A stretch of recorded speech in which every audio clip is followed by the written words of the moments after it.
Hi, this is Dodger and you're watching my show.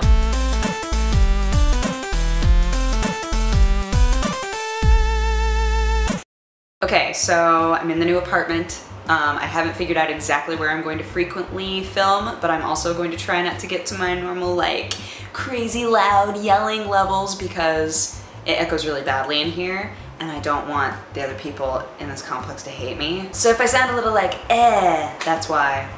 Also, if you hear cars, it's because there are cars out there. But don't worry, we're gonna put up soundproofing. Jesse helped me out. I showed him like the entire layout of this room. I was like, what do I do? And he showed me exactly what to get and what to do, and we're gonna fix it. We're gonna figure it out. So first piece of news for any of you who have played Mighty Quest for Epic Loot, that game is getting a lot of flack right now. So at first everybody was saying, you know, it's like really fun. It's a really fun social game. We haven't had one of these in quite a while, and that's kind of exciting. The game was developed by Ubisoft, and they decided that it was a good idea to make it so that you can literally buy anything in the game, regardless of what level you are. So it's like, it is the perfect example of pay to win. Like, you can literally get anything as long as you have the money for it. No, no, no, no. So what had started off very strong, and with a lot of people excited for it, has now turned into the entire community that plays it being like, what is this? Seriously? Because it's not just you on your own, it's PvP. So it makes it extremely unbalanced. Now Ubisoft have come out and they've said, oh yeah, we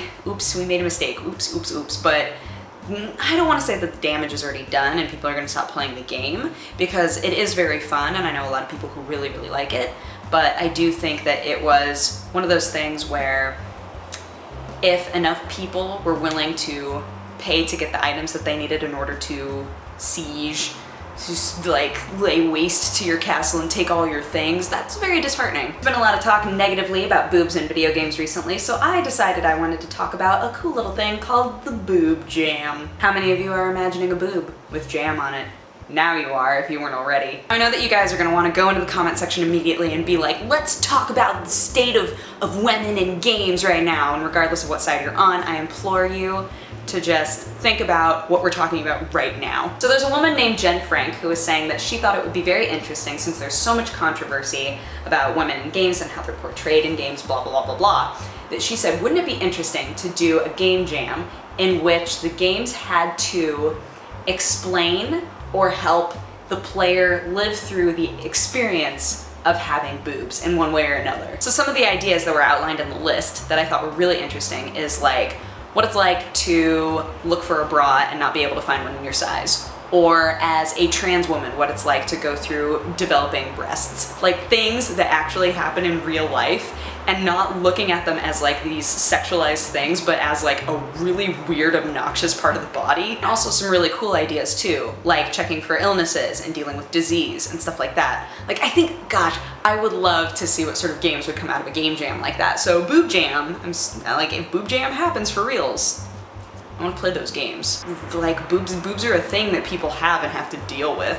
Like make a game about that. As a final bit of news, if you are somebody who has been playing Towerfall on Ouya, and I know so many people who have been and yell at each other often about it, PC version is going to be coming out soon, and there is going to be a full single player mode in it. There's also going to be a versus mode, new power-ups, new items, along with a fully fleshed out single player mode, so it sounds like the devs are really excited to make this update because it's so huge. I also like when a really popular multiplayer game develops a single player mode, because not everybody has friends who want to play it with them.